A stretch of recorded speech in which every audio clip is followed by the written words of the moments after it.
ಭಾಗವತದಲ್ಲಿ ಒಂದು ಸುಂದರ ಪ್ರಸಂಗ ಬರ್ತದೆ. ಕೃಷ್ಣ ತನ್ನ ಅವತಾರವನ್ನು ಮುಗಿಸೋ ಸಮಯ ಬಂದಾಗ ತನ್ನ ಅತ್ಯಂತ ಸ್ನೇಹಿತ ಭಕ್ತ ಆದಂಥ ಉದ್ಧವಗೆ ಉಳಿದ ಯಾದವರನ್ನು ಕರ್ಕೊಂಡು ಬದರಿಕಾಶ್ರಮಕ್ಕೆ ಹೋಗೋದಕ್ಕೆ ಹೇಳ್ತಾನೆ. ಉದ್ಧವನಿಗೆ ಬಹಳ ದುಃಖ ಆಗುತ್ತೆ.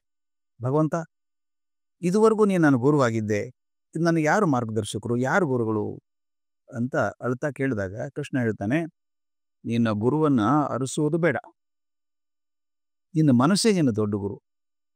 ಮೋಕ್ಷಕ್ಕೂ ಬಂಧನಕ್ಕೂ ಅದೇ ಕಾರಣ. ಮನ ಏವ ಮನುಷ್ಯಾಣಂ ಕಾರಣಂ ಬಂಧ ಮೋಕ್ಷಯೋಹೋ ಅಂತ. ಬಂಧನಕ್ಕೂ ಮೋಕ್ಷಕ್ಕೂ ಮನಸ್ಸೇ ಕಾರಣ. ಮನಸ್ಸು ಒಳ್ಳೆಯದ ಕಡೆ ತಿರ್ಕೊಂಡ್ರೆ ಮೋಕ್ಷ ಆಗುತ್ತೆ, ಕೆಟ್ಟದ ಕಡೆ ತಿರ್ಕೊಂಡ್ರೆ ಬಂಧನ ಆಗುತ್ತೆ. ನಮ್ಮ ಹಿರಿಯರು ಬಹಳ ಚಂದ ಹೇಳೋರು, ಇದೊಂದು ಕೀಲಿಕೈ ಇದ್ದ ಹಾಗೆ.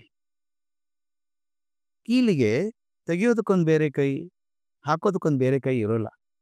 ಒಂದೇ ಕೈ ಎಡಗಡೆ ತಿರುಗಿಸಿದ್ರೆ ಲಾಕ್ ಆಗುತ್ತೆ, ಬಲಗಡೆ ತಿರುಗಿಸಿದ್ರೆ ತೆಗೀತದೆ. ಹಾಗೆ ನೋಡಿ, ಎಡಗಡೆ ತಿರುಗಿಸಿದ್ರೆ ಬಂದಾಗುತ್ತೆ, ಬಲಗಡೆ ತಿರುಗಿಸಿದ್ರೆ ತೆಗೀತದೆ. ನಮ್ಮ ಮನಸ್ಸು ಹಾಗೇನೆ, ಒಳ್ಳೆಯದ ಕಡೆ ತಿರುಗಿಸ್ಕೊಂಡಾಗ ಅದನ್ನೇ ಮೋಕ್ಷ ಅಂತಾರೆ, ಕೆಟ್ಟದ ಕಡೆ ತಿರುಗಿಸ್ಕೊಂಡಾಗ ಬಂಧನ ಆಗ್ತದೆ ಅಂತ. ಆಗ ಕೃಷ್ಣ ಒಂದು ಕಥೆ ಹೇಳ್ತಾನೆ. ಯಾದವ ವಂಶ ಇತ್ತಲ್ಲ, ಅದರ ಮೂಲ ಪುರುಷ ಯದು ಮಹಾರಾಜ. ಅವನು ಕೂತಾಗ ಒಬ್ಬ ತರುಣ ಬ್ರಾಹ್ಮಣನನ್ನು ಕಣ್ಣಂತೆ. ಆತ ನೋಡಿದ್ರೆ ಸರ್ವಸಂಗ ಪರಿತ್ಯಾಗಿ ಹಾಗೆ ಕಾಣಿಸ್ತಾ ಇದ್ದ. ಆದ್ರ ಮುಖದಲ್ಲಿ ಏನು ಖುಷಿ, ಏನು ಸಂತೋಷ ಅವನಿಗೆ. ಯದು ಮಹಾರಾಜ ಕೇಳಿದ, ಅಲ್ಲಪ್ಪ, ನಾನು ಚಕ್ರವರ್ತಿಯಾಗಿ ಹೀಗೆ ಆನಂದ ಇರೋದು ಸಾಧ್ಯ ಇಲ್ಲ ನನಗೆ. ಈಗ ಸದಾ ಆನಂದವಾಗಿರೋದನ್ನು ಯಾರಿಂದ ಕಲಿತೆ, ನಿನ್ನ ಗುರು ಯಾರು ಅಂತ ಕೇಳ್ದ. ಆ ತರುಣನ ಉತ್ತರ ಅದ್ಭುತ ಸ್ವಾಮಿ. ಮಹಾರಾಜ, ನನಗೆ ಒಬ್ಬ ಗುರು ಇಲ್ಲ, ಪ್ರತಿಯೊಬ್ಬರಿಂದ ಪ್ರತಿಯೊಂದು ವಸ್ತುವಿನಿಂದ ನಾನು ಕಲ್ತಿದ್ದೇನೆ. ನನ್ನ ಮೊದಲ ಗುರು ಯಾರು ಗೊತ್ತಾ? ಈ ಭೂಮಿ. ನಾವೆಲ್ಲ ನೆಲವನ್ನು ತುಳಿತಾನೇ ಇದ್ದೀವಿ, ಶತಮಾನಗಳಿಂದ ತುಳಿತಾ ಇದ್ದೀವಿ. ಆದರೆ ನೆಲ ಮಾತ್ರ ತುಂಬ ಸಹನೆಯಿಂದ ಅಷ್ಟು ವರ್ಷಗಳಿಂದ, ಶತಮಾನಗಳಿಂದ ನಮಗೆ ಆಹಾರ ಕೊಡ್ತಾನೇ ಬಂದಿದೆ. ಸಹನೆಯ ಪಾಠವನ್ನು ಭೂಮಿಯಿಂದ ಕಲಿತೆ. ನಮ್ಮ ಸುತ್ತಲೂ ಗಾಳಿ ಇದೆಯಲ್ಲ, ಅದು ನನ್ನ ಮತ್ತೊಂದು ಗುರು. ನಮ್ಮ ಇಡೀ ಜೀವನಕ್ಕೆ ಆಧಾರ ಈ ವಾಯು. ಅದು ಎಲ್ಲೆಲ್ಲಿಯೂ ಹಾರಿ ಬರ್ತದೆ, ಅದು ತಗೋ ಸುಗಂಧ ತರ್ತದೆ, ದುರ್ಗಂಧ ತರ್ತದೆ. ಅದನ್ನು ನೋಡಿ ಯಾವುದೂ ಅದರದಲ್ಲ, ಅದು ಯಾವ ಲೇಪವೂ ಇಲ್ಲ, ನಿರ್ಗಂಧ ಅಂತ. ನೋಡಿ, ಯಾವುದೋ ವಾಸನೆ ಯಾವುದೋ ಇರುತ್ತೆ, ಅದು ಸ್ವಂತದಲ್ಲ, ಅದು ತಂದ್ಬಿಡ್ತದೆ, ಬಿಟ್ಟು ಹೋಗ್ಬಿಡ್ತದೆ ಮತ್ತೆ ಮುಂದೆ. ಅದಕ್ಕೆ ನಾನು ಕಲಿತೆ, ಎಂಥ ಸುಖ ದುಃಖಗಳ ಸಂದರ್ಭದಲ್ಲಿ ಕೂಡ ಅಂಟದೇ ಇರಬೇಕು ಅನ್ನೋದನ್ನು ವಾಯುವಿನಿಂದ ಕಲ್ಕೊಂಡೆ. ನಾನು ನೀರನ್ನು ಕಂಡುಕೊಂಡಾಗ ಮತ್ತೊಂದು ವಿಷಯ ತಿಳ್ಕೊಂಡೆ, ನನ್ನ ಮನಸ್ಸು ಅದರಂತೆ ಸ್ವಚ್ಛ ಆಗಿರಬೇಕು. ಮತ್ತು ಯಾವ ಆಕಾರಕ್ಕೆ ಹಾಕಿದ್ರು ಆಕಾರಕ್ಕೆ ಹೊಂದ್ಕೋಬೇಕು. ನನಗಿದು ಹೊಂದಲ್ಲ, ಅದಿಲ್ಲ, ನಾನು ಸರಿ ಹೊಂದಲ್ಲ ಅನ್ನೋಂಗಿಲ್ಲ. ಯಾವುದಕ್ಕಾದ್ರೂ ಹೊಂದ್ಕೋಬೇಕು. ನೀರನ್ನು ಯಾವ ಪಾತ್ರಕ್ಕೆ ಹಾಕಿದ್ರು ಅದೇ ಆಕಾರ ತಾಳುತ್ತೆ. ಬೆಂಕಿ ನನ್ನ ಮತ್ತೊಬ್ಬ ಗುರು. ಅದು ನೋಡಿ ಹಾಕಿದ್ದನ್ನೆಲ್ಲ ತಿಂದು ಹಾಕತ್ತೆ. ಏನು ಹಾಕಿದ್ರೆ ಭಸ್ಮ ಅದರೊಳಗೆ, ಆದರೆ ಅದು ಶುದ್ಧವಾಗಿಯೇ ಇರ್ತದೆ, ಪರಿಶುದ್ಧವಾಗಿಯೇ ಇರ್ತದೆ.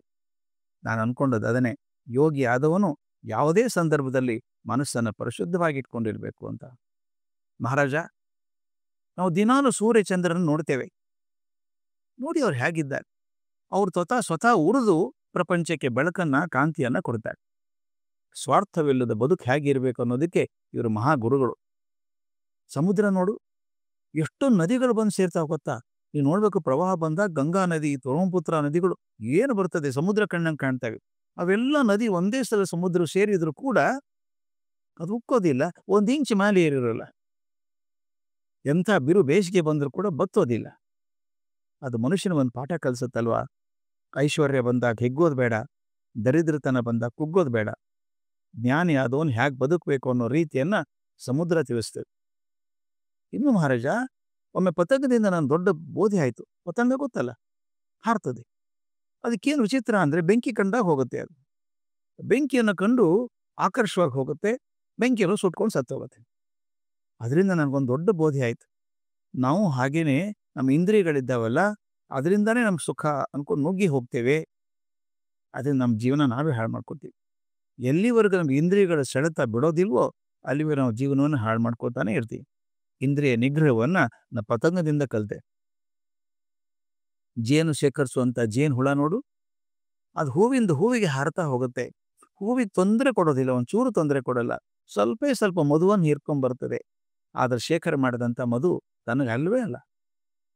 ನಾವು ಹಾಗೇನು ಯಾರಿಗೂ ತೊಂದರೆ ಆಗದಂತೆ ಪ್ರತಿಯೊಬ್ಬರಿಂದ ಒಂದು ಗುಣ ಕಲಿಬೇಕಲ್ವಾ? ಅಷ್ಟೇ ಅಲ್ಲ, ಕಲ್ತದ್ದನ್ನು ಹಂಚಬೇಕಲ್ವಾ? ಇದೊಂದು ಅದ್ಭುತ ಸತ್ಯ ಅಲ್ವೇ ಸ್ನೇಹಿತರೆ?